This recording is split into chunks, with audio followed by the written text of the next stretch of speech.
الحمد لله رب العالمين صلى الله على سيد المرسلين وعلى آله الطاهرين وصحابته أجمعين.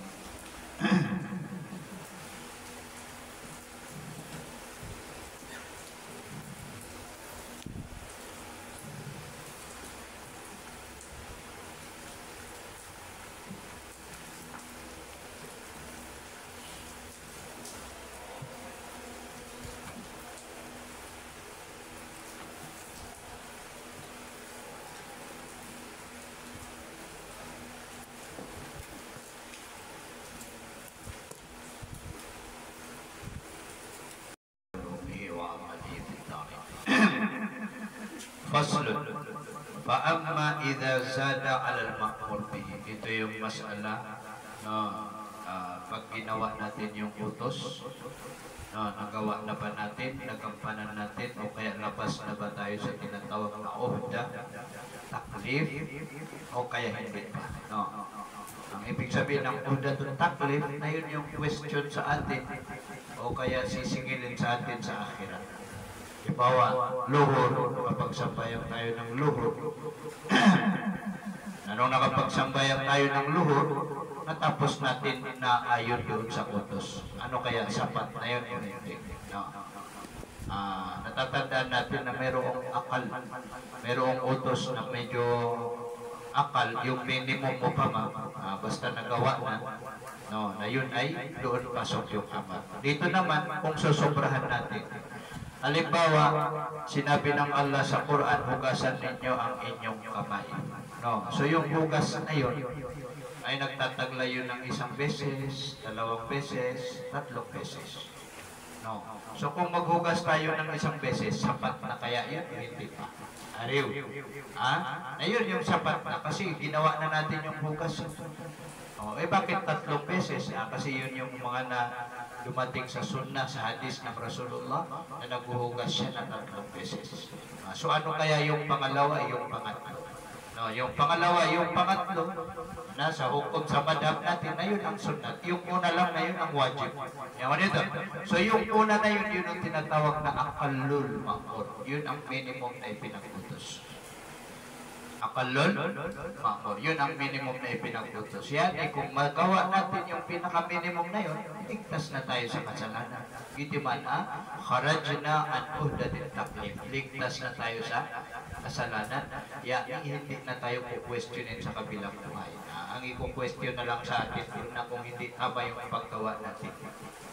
Parat na hindi tayo naghugas ng maayos, hindi natin napaman na hinugasan yung kamay natin ng kompleto, na yun ang problema natin.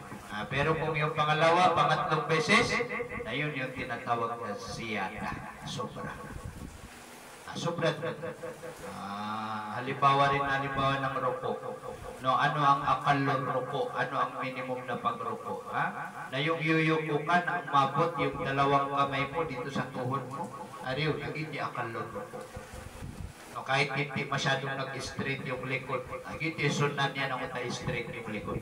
Pero kung umabot na yung dalawang kamay mo, sa dalawang tuhod, ayun yung tinatawag na aqallul ruko. So kapag nagruko ka ng ganun, ano yan? Sapat na yun o hindi? Sapat na. Sapat na. Bakit? Kasi matatawag na yun na tinatawag na ruko. Ang hindi sapat na yun, hindi matatawag na ruko. Halimbawa, ang inupo mo lang na yung ulo mo ba? Nagruko ka. Ano ba ito ruko? Kainihina yun. Ruko. Hindi yun matatawag na ruko. Ang matatawag na ruko sa syara ay yung kapag ikaw ay yuyuko na sa palagay o kaya sa tansya na umabot yung dalawang kamay sa tuhod. Basta mahawakan yung dalawang tuhod mo, ibig sabihin nakaruko ka. So kung ganun lang ang pagruko mo sa sambayan, sapat na ba yun o hindi? Yun ang tinatawag na aqallul fard. Aqallul fard. Pero yung i-straight mo yung katawan mo, yung likod mo, na naayon doon sa hadis, na yun ay tinatawag na az-ziyada. So ito yung pag-aaralan natin. Sabi niya, faslun fa amma idza zada 'alal ma'muri bihi. Patungkol kapag tinagdagan niya na mukallaf o kaya niya na ma'mur. alal ma'muri bihi ang ma'mur bihi. Kung sobrahan nyo, kung madagdagan. Isa yun sa mafhum, no? Yun naman yung paliwanag natin ng last, no, na kung sobrahan, yung tinatawag na bid'ah, yun ay tinatawag na labas, no, labas dun sa hukom. Ito kasi ang tinatalakay natin ngayon dito, yun yung sa loob mismo, pamanasiguro ko. No, kasi sa Shafi'i na merong tinatawag na akal, merong minimum, at saka merong tinatawag na akmal, kompleto. Meron tinatawag na akal, meron din tinatawag na akmal. Kompleto. So yung akal na yun, kapag ginawa natin yun, sapat na ba yun o hindi? Nagpaliwanag na natin, nasakto na yun. Sapat na yun. So, labas na tayo, kumbaga sa question pagdating natin sa kabilang buhay. Ayun ang sabi ng mga ulama. Hindi tayo nagsabi, ang mga ulama ang nagsabi. No. Kaya lang na mas mainam pa rin, hindi ibig sabihin na sinasabi ito na sapat na sa kamang kung nabigulaw lang hindi. Agib tutuan sa hudud syar. No. Ang Allah, naglagay siya ng hangganan ng syar. Hindi ibig sabihin hanggang doon lang ang gagawin. Adiyo. Kasi merong tinatawag na akmal, merong tinatawag na kompleto. Na yun ang gusto ng Allah, yung kompleto. No, kasi hindi naman pwede hindi mo kumpletuhin ng natimya, Romeo ko, apo na, kumpletuhan ka, no, sa abot ng makakaya. Sa abot ng makakaya. No, ang sabi sa pagruko, na i-straight mo yung likod mo, paano sa pagkuba? Hindi na yung tatanungin ng kuba, kasi niya nung tugtog. Hindi niya kayang i-straight yung likod niya. Pamana magruko siya na naayon sa kaya niya. No, naayon sa kaya niya. Yun ay ibang masala naman yan. Ay ibang masala. Ito, tinutukoy dito, doon sa pinaka-minimum. Kung sakasakali na ang magawa lang natin pinaka-minimum, no, pwede na kaya yun? Hindi pwede. Pwede na. Lagi din, ginabsumbayan ka sa park mo. Ang babasahin mo lang, yung mga wajib lang, yung mga rukun mauli lang ang babasahin. Hindi ka na magbabasa. Okay lang. Sapat na yun. Pero ang Islam kasi, ang gusto niya sa atin yung ala wajhil akmal. Baga na, yung pinaka-kompleto, pinaka-mainam po. Sa lakaw naman. Ibang utos na naman yung paggawa natin ng pero pag alimbawa tayo ay nagmamadali, tayo din ang italuding gugaan, nabagyo mo ito nagmamadali ka na sa travel kayo, nila ka, piyakantas-tas ka sa mga kuwadi. Ariyo, ang gawin mo lang na yung ma'mur, yung ipinag-utos, step by step. Wa ma'amartukum bihi fa'tu minhu mastata'tum. Ano man ang ipinag-utos ko, gawin nyo ng abot ng kaya niya. So yun yung tinatawag na akal. Ang importante, nagawa natin yung akal. Pero huwag tayong mabisi doon sa akal, doon sa pinaka-minimum na yun. Kung manangap man, kasanay ka sa kabubukbukal. No, kasanay ka, idha qamu ila salati qamu kusala. Kapag ang mga munafik nakatayo sila sa sambayang, tumatayo sila ng mga tinatamad. Ang tunay tinatamad, dito lang siya. Hanggang doon lang siya sa akalor. Ay importante naman. Ang mahalaga na kapag luto na ako. Kasi pag magluto ka na, kumpletuhin mo na. Nang sagad mo yung kakain ay no comment, masarapan ng maayos. Na ganun din ang mamamal. Pero ito kasi, ang pinatalakay natin dito. Dito sa tinatalakay niya. Ano kaya? Kung ito lang ang gawin ng isang Muslim, yung akal, yung minimum. No, hindi kaya siya maku-question sa kabilang buhay. Ayon sa mga ulama, hindi siya maku-question. Kasi karajaan uhdatin taklif. Labas na siya doon sa muakada, doon sa tinatawag na kasalanan ng mukallaf na hindi niya ginawa. Ginawa mo na paano ka pa ku-questionin sa kabilang buhay? Ang i-question sa'yo, hindi yung paggawa mo. Ang i-question sa'yo, bakit hindi mo inayos, bakit hindi mo kinumpleto. Sa lakang panuntuan, iba na namang utos yun. Inna Allah katabal insana ala kulli shay. No, ang Allah inobliga niyang pagputihin ang lahat ng bagay. No, inna Allah ya'murukum bil adli wal ihsan. Ang Allah inutusan niya kayo maging tapat, at pagputihin ang inyong ang lahat ng bagay. So, pati yung amal na pagpuputihin.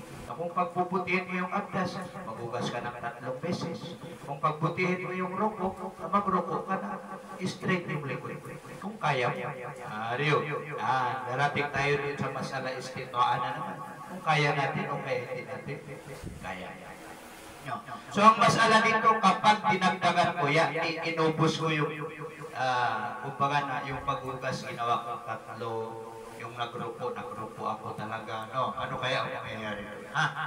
Fa'amma idha zada alal ma'muri bihi patungkol kapag zada sinobrahan niya. Hindi ibig sabihin ng sobra dito yung katulad ng binigay natin na paliwanag na bid'ah. Ito na amrun khariji. Ayun ay dinagdag ko lang dito, no? Kasi sinasabi ng mga wabi na pag sinobrahan ng nakuan. No, pagka mamaya ang pag-intindi natin dito ay masala bid'ah. No, hindi ito yung masala bid'ah. No, ito ay masala kung nagampanan na natin yung minimum, ligtas na tayo sa kasalanan. Ligtas na tayo sa kasalanan. Na kung sobrahan natin, sobrahan na, kumpletuhin natin.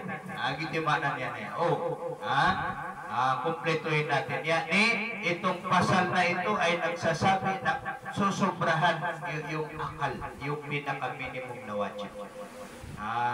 So sobrahan natin yung pinaka-minimum na wajib. So anong mangyayari doon? Ano ito? Fa'amma idha zada alal ma'muri bihi, patungkol kapag dagdagan niya, yan ang ma'mur o kaya yan ang mukallaf. Alal ma'muri bihi, ang bagay na ipinagputos. Yan yung ibadah. Halimbawa. Paano?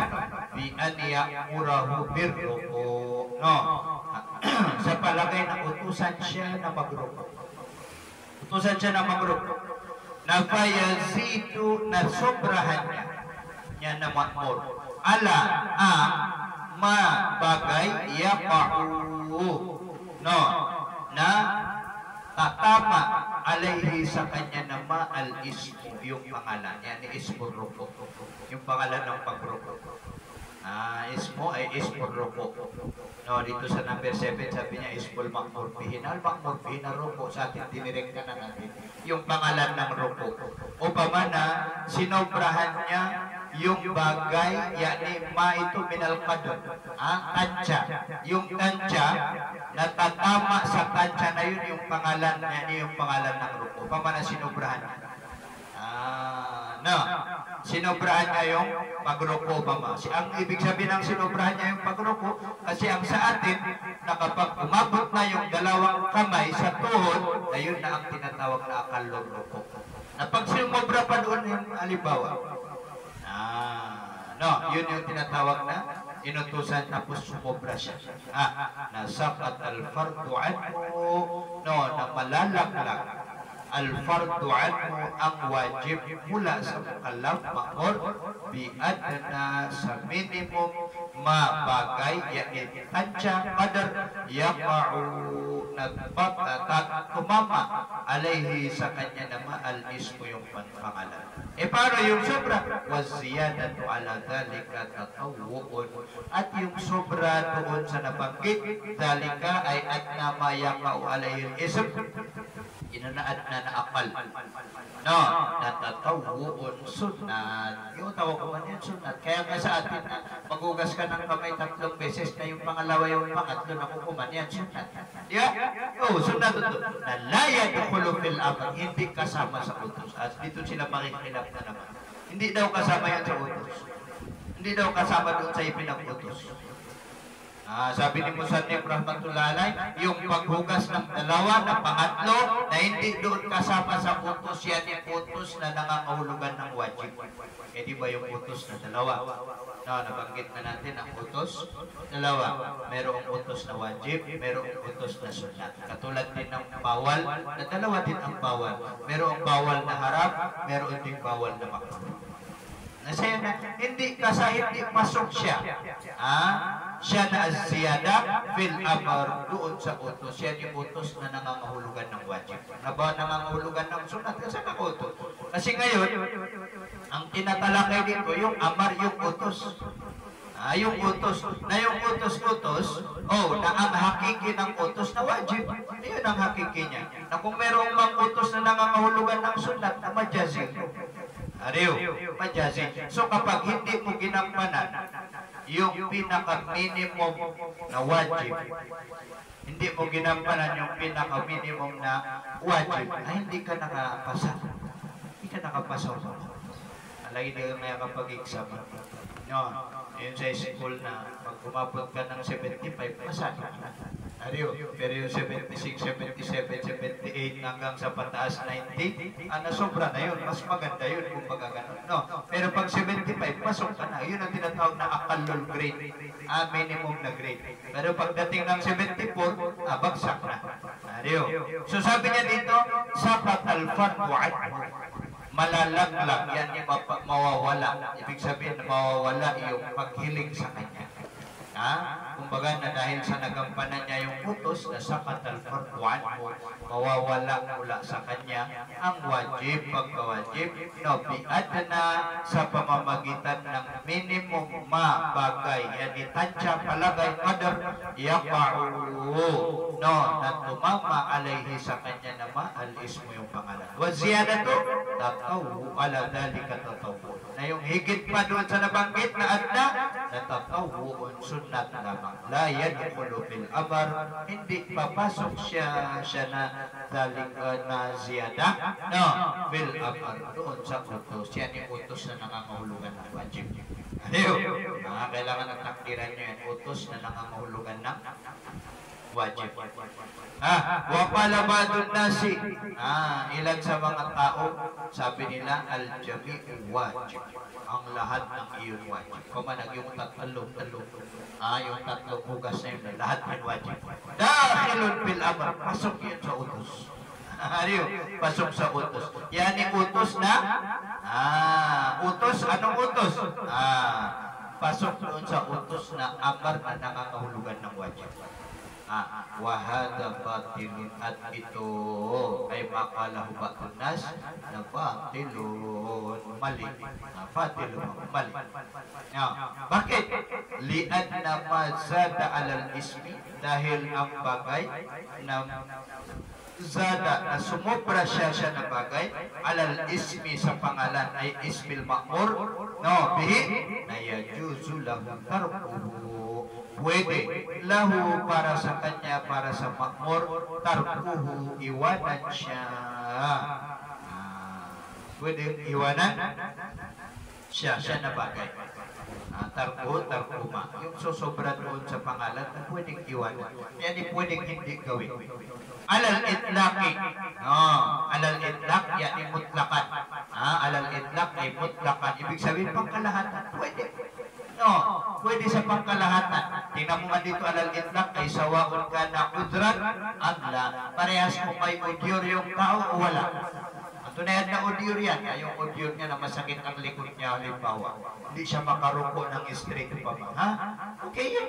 Ariyo, na yung walang udyur. No, masakit ang utak, halimbawa, tinatamad malo. So okay na ba yun? Yung akal lurong, okay. No, kasi pwede niyang iwanan. Katulad ng maghugas-hugas, pwedeng isang beses lang ang hugas niya.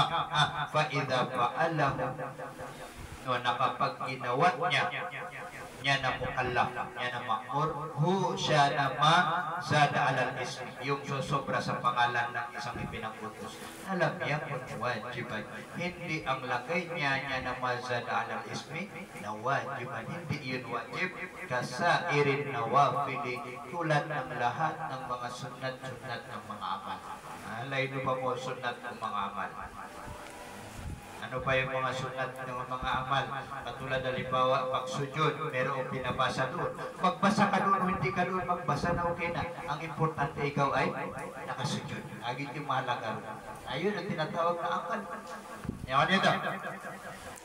Faslun fa amma idha naqasa 'anil ma'muri bihi. No. Patungkol kapag binawasan niya, ito yung masala ng bawas mo. Zalim. Ito yung problema. Amma idha naqasa 'anil ma'muri bihi, patungkol kapag naqasa, binawasan niya ng kalam 'anil ma'muri bihi, ang ma'mur bihi yung bagay na ipinagutos. Nazar na, tingnan na. No, di ko baga dito na merong kapsil. No, tingnan mo sa ito. Tingnan. Ariyo. Itingnan mo daw kung ano yung binawas. Ang binawas ba ay yung shot? Ariyo. O kaya ang binawas ba ay yung masnod? Natin tingnan natin. Tingnan mo kung ano yung binawas. Sabi niya, فَإِنَّ قَسَ مِنْهُ مَا هُوَ شَرْطٌ فِي صِحَّتِهِ. Na kung ang ibawas niya, minhu, mula sa kanya, minhu minal ma'mur bihi, na ma huwa syartun, ang bagay na huwa siya na ma, na syartun, syarat, fi sihhatihi, sa pagiging sah niya na al-ma'mur bihi. Sa pagiging sah ng al-ma'mur bihi. Sana halimbawa, kasalati bi ghairi qira'ati, tulad ng sambayang na walang pagkira'a. Yan kiraatul Fatiha. Kiraatin ay kiraatil Fatiha. Halimbawa, hindi siya nagbasa ng suratul Fatiha. Nagsambayang siya, pero hindi siya nagbasa ng suratul Fatiha. Ariyo. Na yung suratul Fatiha, nasyarat na ng rukun, sigo sambayang. Nalam yujzihi. Hindi sapat iyon. Hindi sapat siya na al-ma'mur, al-mangkus, al-ma'mur, al-mangkus, sa kanya niya na al-ma'mur. O kaya na mukallaf. Hindi sapat sa kanya. Hindi sapat sa kanya. Walang yadkhul fil amr, at hindi pasok siya na mapaalahu, hindi sah siya na al-mangkus, fil amr, hindi pasok siya na al-mangkus, yung binawasan, fil amr, sa utos. Katilulupatan, mapapagalitan ka talaga pag hindi mo ginawa yung pinaka-minimum. Ariyo. Bakit?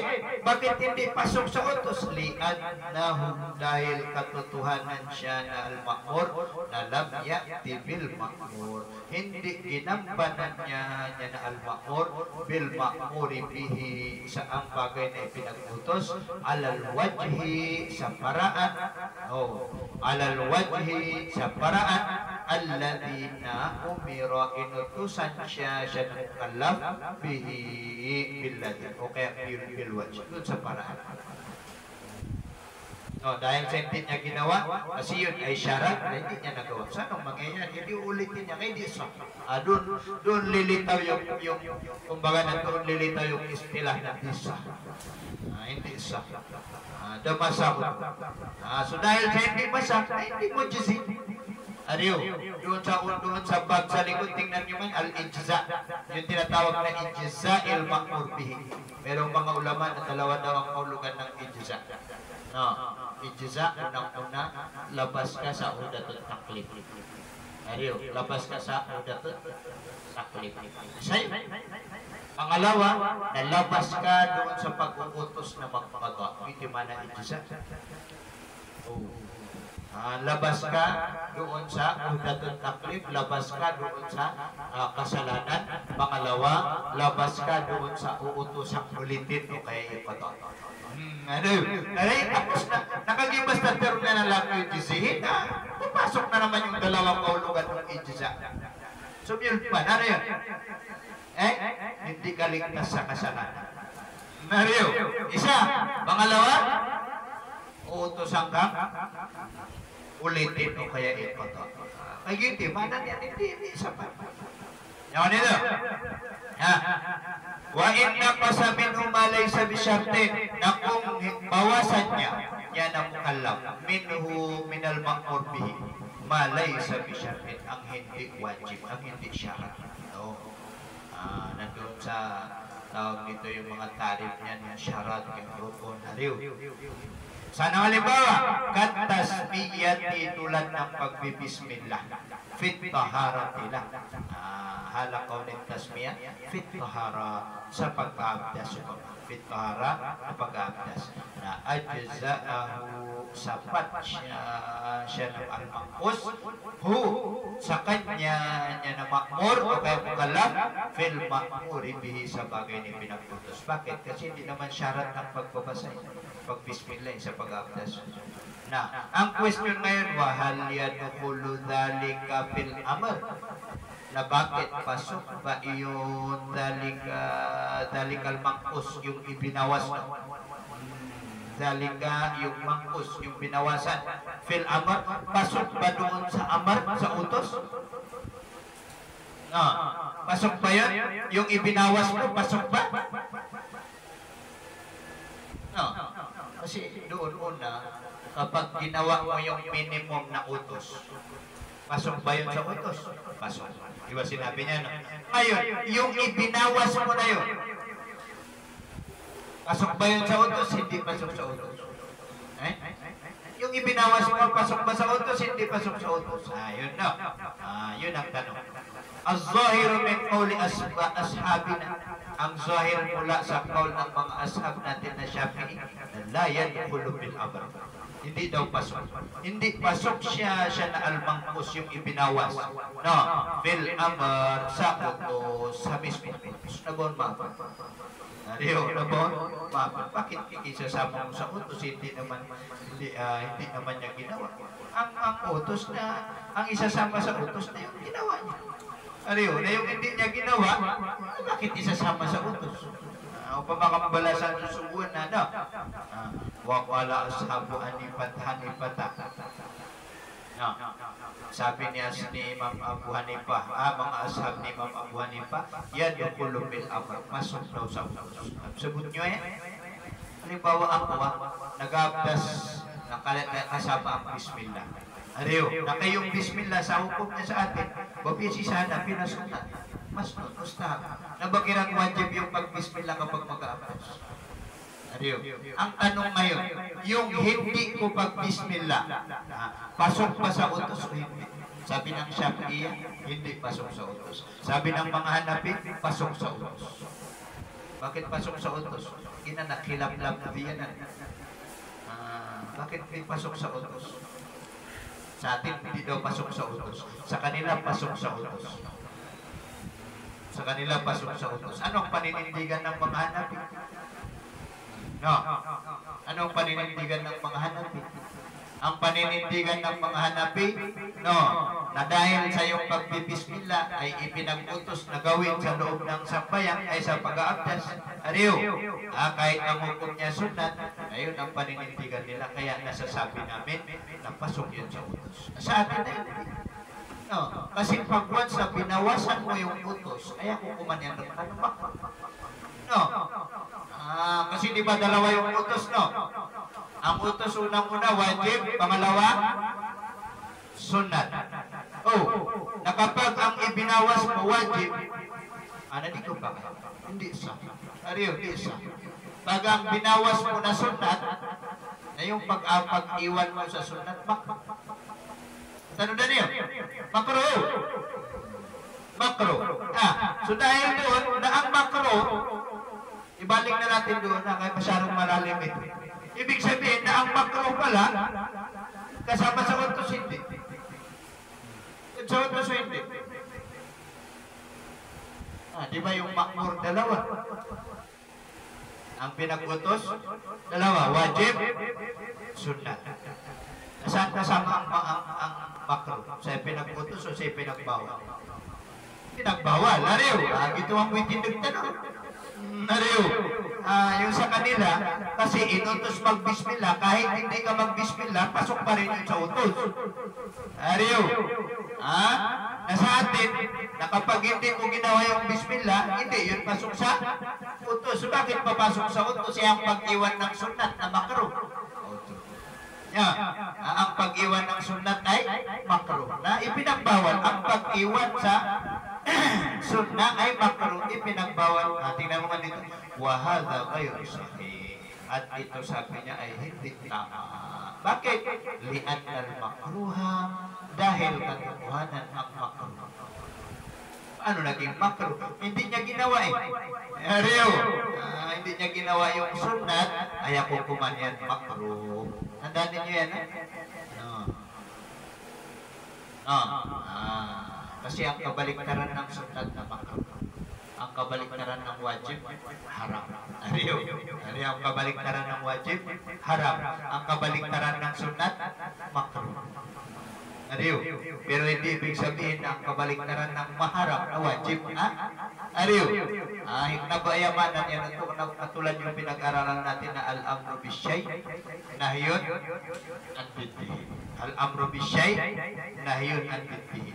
No, yung pinag-utos yung tawag nito, isang bagay, na ibig sabihin ipagbabawal sa iyo yung kabaliktaran. Pero hindi ang ibig sabihin yung ipinagbawal sa iyo utos sa kabaliktaran. Ariyo, na ganun din.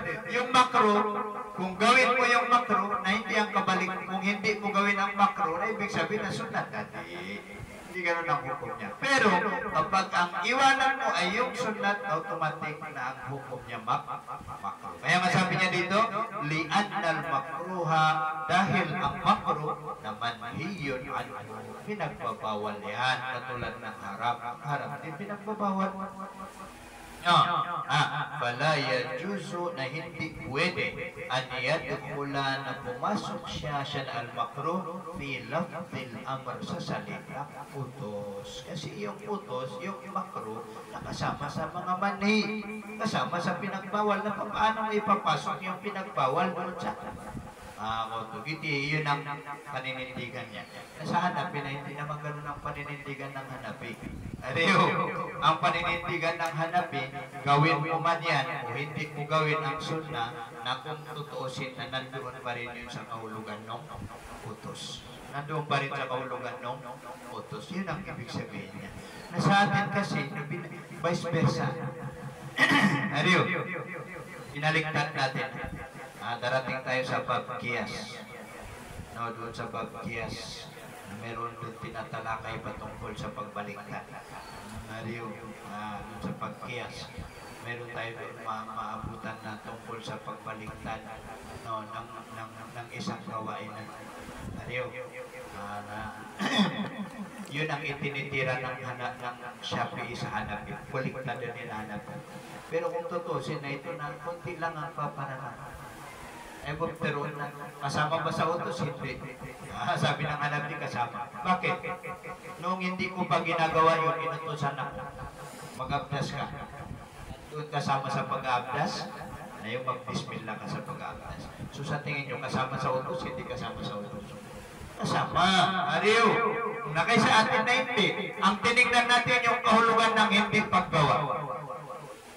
Yaklido to. Ang tinignan yung kahulugan ng hindi paggawa. Dahil sa hindi ko ginawa, kukuman yan makro. Sumakro, kasama ba sa hukom na utos? Hindi.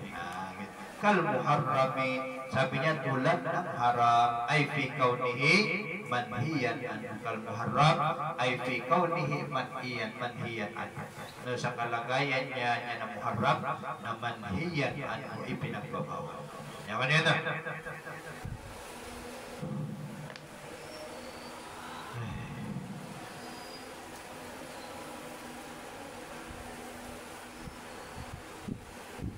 Kasi itong si Musanib na vice versa kung tumira. Mario, gusto lang niyang sabihin na yung hindi mo ginawa, nasakop ba ng utos o hindi? Halimbawa, magbigay tayo ng halimbawa, huwag sa dito pa.